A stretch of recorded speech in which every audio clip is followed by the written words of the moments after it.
These are some of the most important, expensive, and extreme canine gear in the entire world. And these will only get more and more extreme as we go. Our first really insane equipment is the tactical headgear that elite or military dogs can get.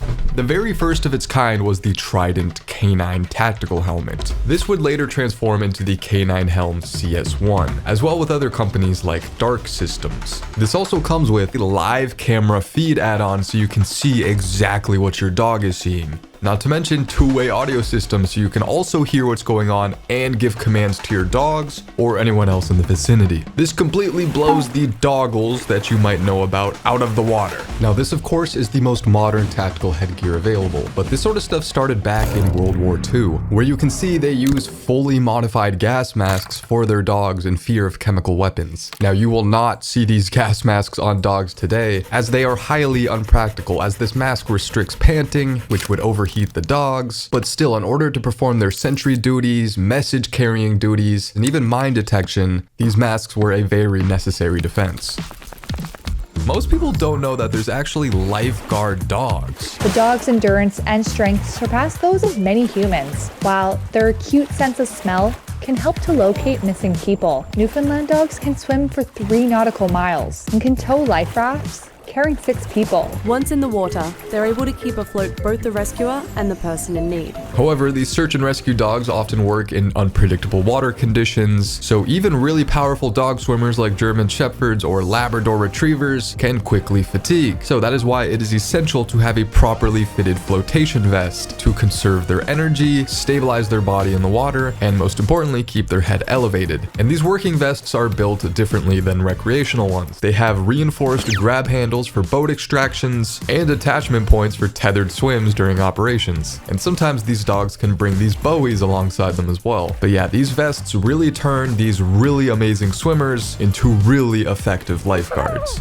Now, I bet you didn't know they had the equipment to actually parachute with these dogs, typically again in military and high-level training environments. Now, the craziest thing about parachuting dogs is this started all the way back in 1793 by Jean-Pierre Blancard. And this footage you're watching right now are the first paratroop dogs training for an Arctic rescue in Canada. The second clip is of a dog called Chips, who is carrying medical supplies and is training for World War II. Can you believe they just parachuted dogs on their own? Oh my god, what was going through their heads during this? Nowadays, all of the parachuting with dogs that you see, they are always strapped to a human. I think it was very, very, very calm. I was really surprised on how calm she was. And of course, these dogs during this must wear muzzles, just in case they want to freak out and start biting everyone around them. And this parachute gear can come in a bunch of different shapes and sizes, like this dude looks like a stuffed burrito. Much less mobility than the other dog, but they did give this one doggles, so it's interesting to see how the two respond differently to parachuting. I just kind of watched her, stayed, close to her, kept a hand on her, along with the handler, just to keep her calm as we climbed the altitude, just so we're monitoring what the dog was doing. Close to our exit altitude, which is around 13,500 feet. She did get a little nervous once the door opened up, but we all do, as well as humans that's about to jump out of an aircraft for the first time. So nothing out of the ordinary. Once we saw that she was a little nervous, we just kept hands on her, rubbing her, and saying it's okay. So we stayed back from the door somewhat and went through the exit procedures.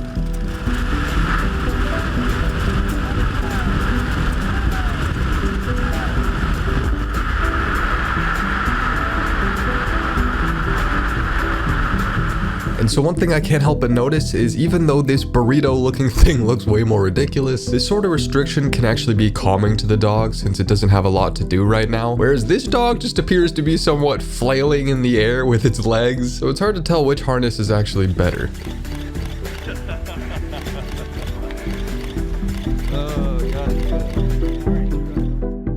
Now this next canine gear is more relatable, okay? It's still used in high-end military operations, but these can also be really helpful for the average person, like shooting ranges, airplanes, stuff like that. These right here are called mud muffs. There's a bunch of different brands, and these can be extremely useful while also just looking absolutely adorable.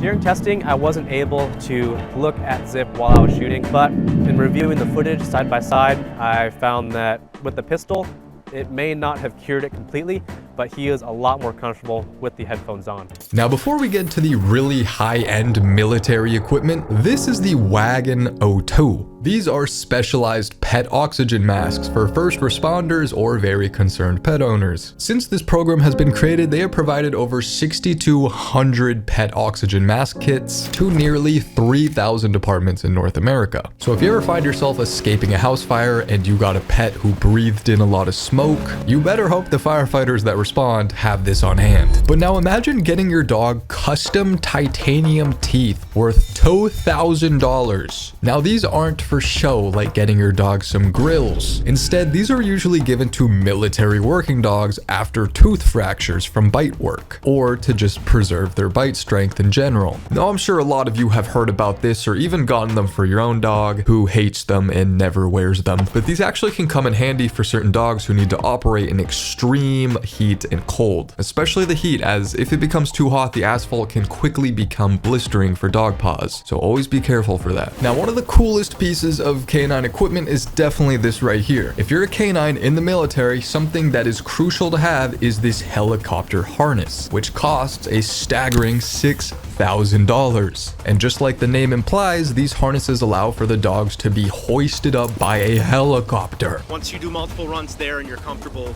doing the runs, you and the dog both, we'll come out to the helicopter. The dog and the handler both go down at the same time. These modern harnesses are very good at distributing the weight across the chest and torso to prevent any injury, airway restrictions, and most importantly, you don't want anything like this occurring.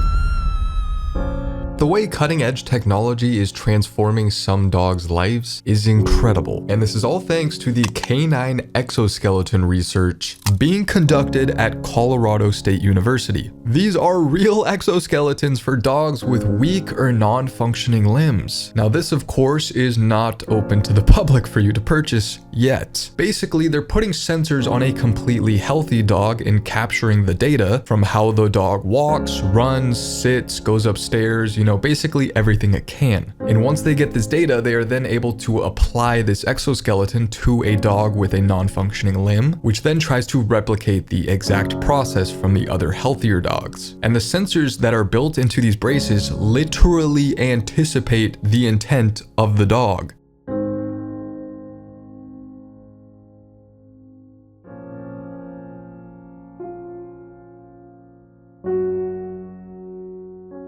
Now we got to talk about something that is literally taking over the world. Now to a new tool set to help police across the metro area on some of their most dangerous calls. And while at first glance it may seem a little unnerving, it seems that might be exactly the point. These are robot canines. Of course, they'll never replace the amazingness of our furry companions, but after watching a lot of Black Mirror, thinking about it deeply, and seeing a lot of these stories, these robot canines are actually extremely impressive and are going to become integral into operations in the future. But I want to emphasize that this is a device that we're going to use in some of the most dangerous challenging public safety situations that we face. And not just in the future, we've actually seen already a bunch of situations involving the police where they've deployed these robotic dogs and it saved the day. Like this one time, the Massachusetts State Police deployed a robot dog, Roscoe, during an armed standoff in Barnstable after officers were fired upon. These robots have had a lot of success with people surrendering themselves to the robot.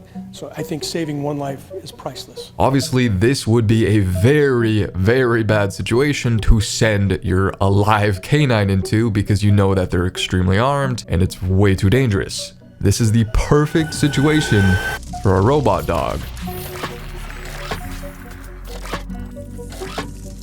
Because Roscoe entered the building, cleared the upper floors, and found the armed individual in the basement. The suspect knocked the robot over twice and shot it 3 times, disabling it. But the police were able to locate his location, use tear gas, and arrest the suspect without any officer injuries. This was a robot made by Boston Dynamics, and there's a lot of companies making robots like this, so yeah, these are 100% going to become a huge part of the future. So not only do these things help protect lives during actual live operations, weapons, they are extremely useful for canine officers' other duty, which is bomb and narcotics detection, and they actually work really well alongside their real-life counterparts. Police say it's a huge step up from their current robots, which can't get up if they tip over. Portland officer Charlie Berry and her bomb-sniffing canine Jackie are always on alert for explosive devices. Safety is our highest priority at PDX. Now, if Jackie finds something suspicious, Spot will likely respond to take a closer look. Not only does it help keep humans safe, it's an asset that helps me with my job with my canine. I don't think I missed anything, but if I did, let me know in the comments. Drop a like and subscribe if you love dogs, and I'll see you in the next one.